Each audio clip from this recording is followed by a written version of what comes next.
Hello everyone, welcome to Kalam's answer writing session for the day. So today I picked up a question on international relations, and the topic for the subtopic under international relations is India and neighborhood.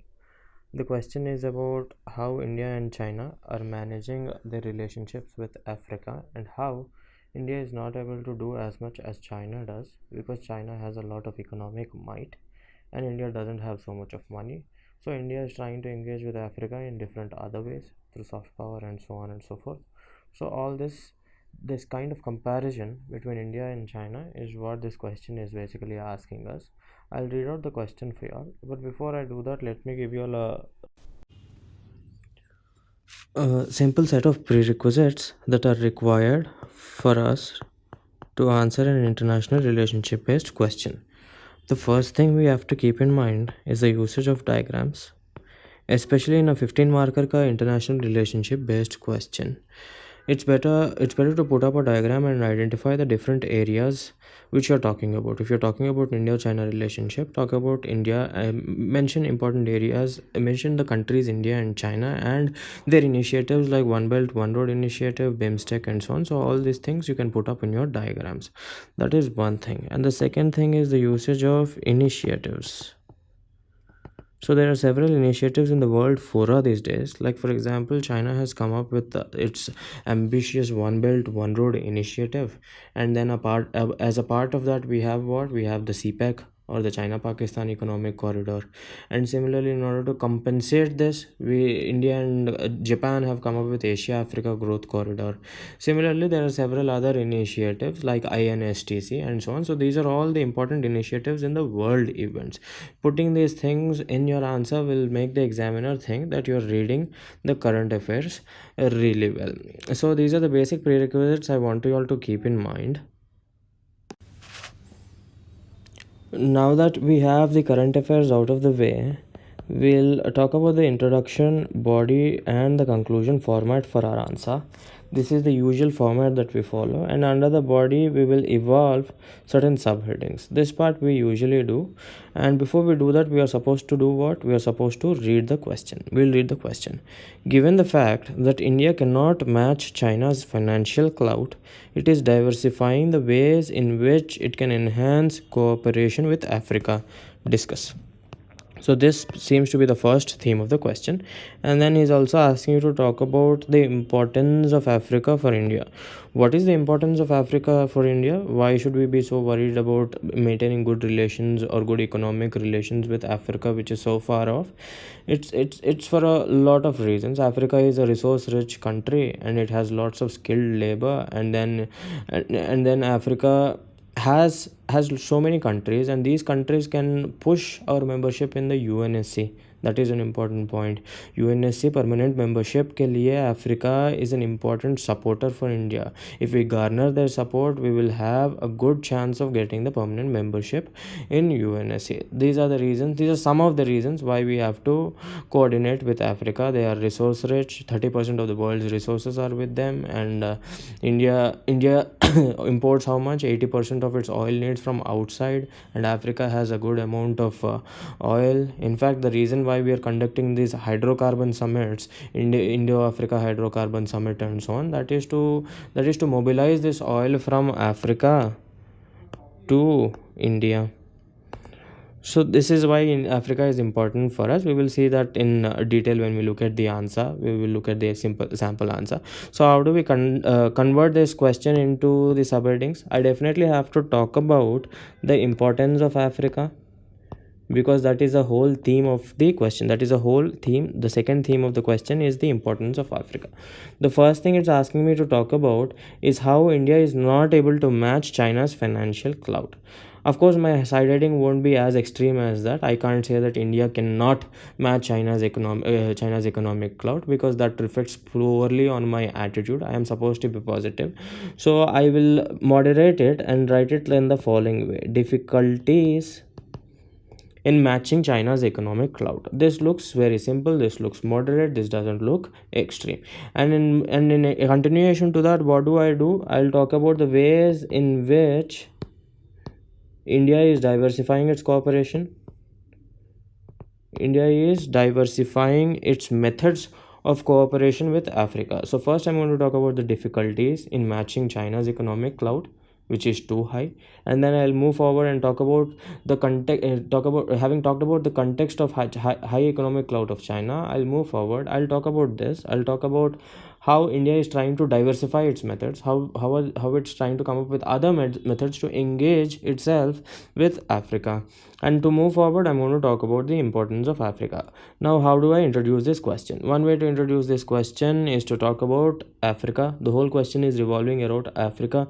This is one way to start the question. Also, the second way to start the answer is through the discussion on Indo-China relationship.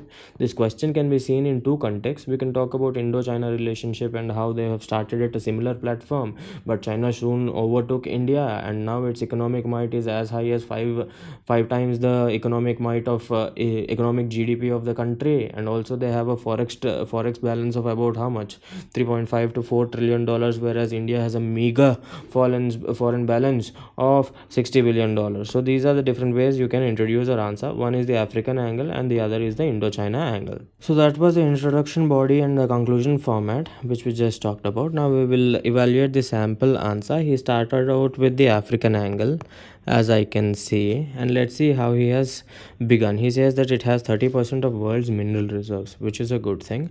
And now he has also given me an Indo-China angle. What he's trying to tell me is that China has a significant presence in Africa, whereas India is still trying to make its way into the country. What happens with China is that China is a very cash-rich economy, so when it wants to enter a particular country, be it Africa or otherwise, it will start investing in these countries.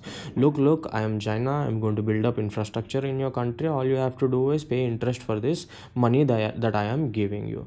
But after a point of time, China starts putting in so much of money that the host country is not able to pay the interest. What happens when you don't pay the interest? You simply become indebted, and when you become indebted, your policies, everything, etc., will be arm twisted by that country to who you are indebted to. So that is a strategy of China. I want you all to notice this is an international relationship based point. Anyway, this answer has started on a decent note. The introduction is good. Now let's look at the difference, the difficulties India would face to match China's economic clout. The first difficulty is that China is 5 times larger. So if an economy is 5 times larger, it will have a huge amount of manpower at its disposal. Not just the manpower. With so much of money, it will be able to create manpower. It will be able to create infrastructure and so on. So there is so much of capital that it can pump in different countries. So India cannot match that. And then there is a comparison of forex reserves. China has 3.5 trillion dollars, whereas India has only 60, very less, 375 to 400 billion dollars. Now, so in such a case, China has money to invest in Africa, whereas India doesn't really have that much money to invest.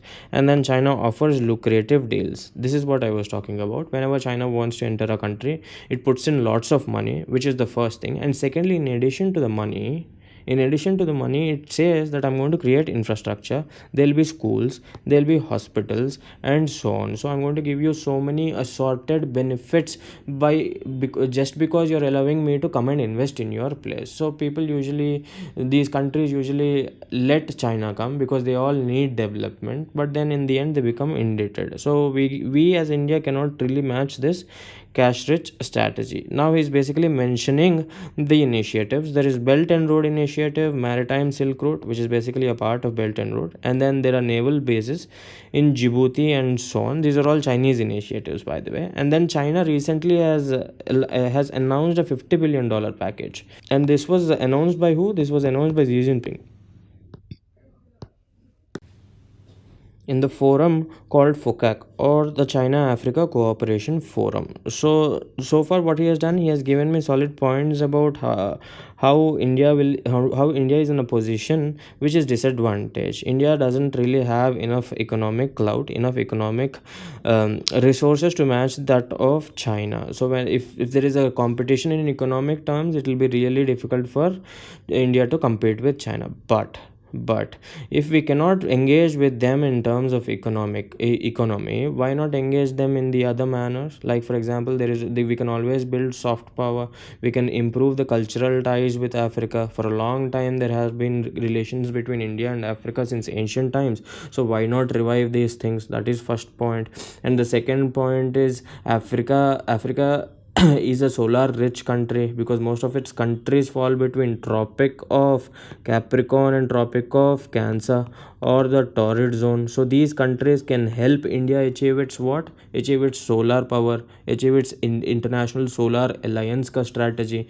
So there are several other ways in which India can engage with Africa. That is what I'm trying to tell you. It just doesn't need to be on an economic angle. Economic angle के अलावा भी बहुत सारी चीज़ें हैं which India can target, and India is trying to do that. How is it trying to do that? One, Project Mausam is to improve cultural ties.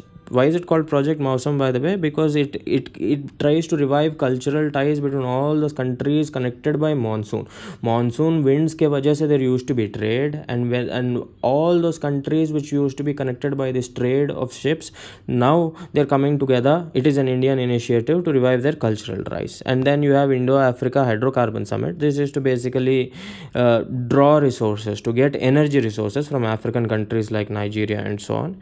In addition to this, India is trying to drive the South-South cooperation, especially with poor African countries.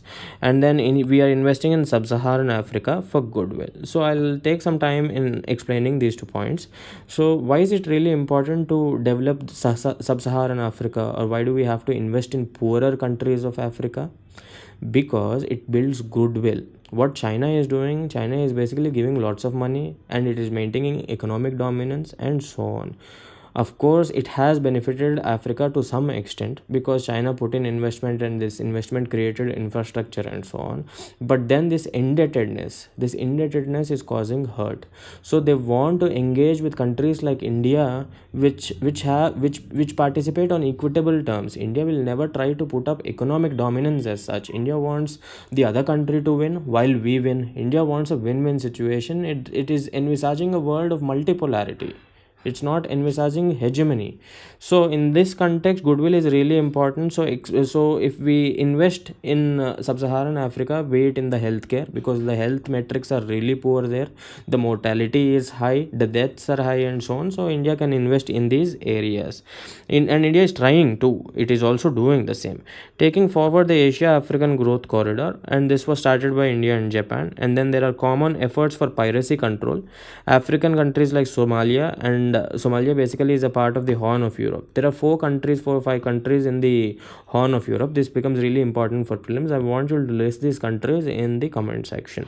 So where was I? I'm trying to tell you all that the Somalian based pirate trade, piracy is basically being controlled by joint efforts by India and Africa. So far he has given me good points about the ways in which India is trying to diversify its methods of engaging with Africa. Now we'll move forward and see how Africa is important for India. First, African countries will help India evolve NAM as a platform of solidarity. See, NAM is losing its relevance these days, is what most of the experts are feeling. But even if it is losing its relevance, it is basically a platform in which several countries have come together. There are as many as 150 countries in NAM, around more than 100 countries in NAM.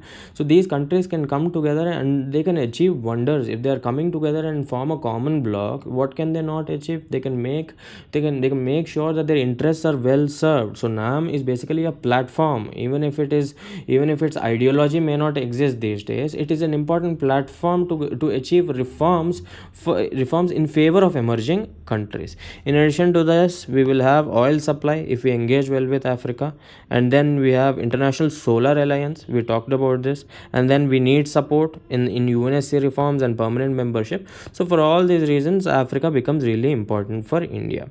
So what is the conclusion? The conclusion says India-Africa cooperation is vital for balancing China. This is a good point. And then this also can set an example of how emerging countries have cooperated in a common developmental effort. So this is a good conclusion. I'll tell you all why. See, India is an emerging country, and Africa has some emerging countries, but most of its countries are poor. Now let's say India and Africa come together and they evolve a model of cooperation. Because of this model of cooperation, about 6 or 7 decades from now, both these countries, both India and the countries in Africa, have become really rich. Now what does this tell the world?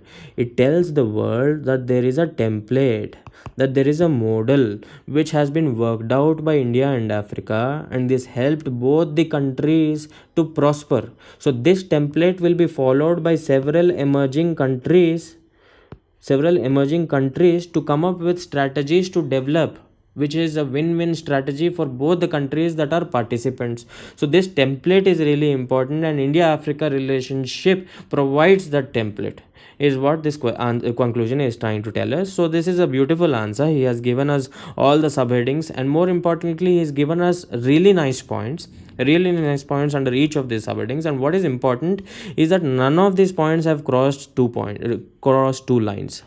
That is what I have observed in this particular page, and this is how you write a very dense answer in a very short span of time, in a very short space. 10 marker के लिए how much space do you get? Just about two pages, right? Just 2 pages. So इसमें you are supposed to write answers like this. So that should be the discussion for the day. I'll meet you all again on Monday. Thank you.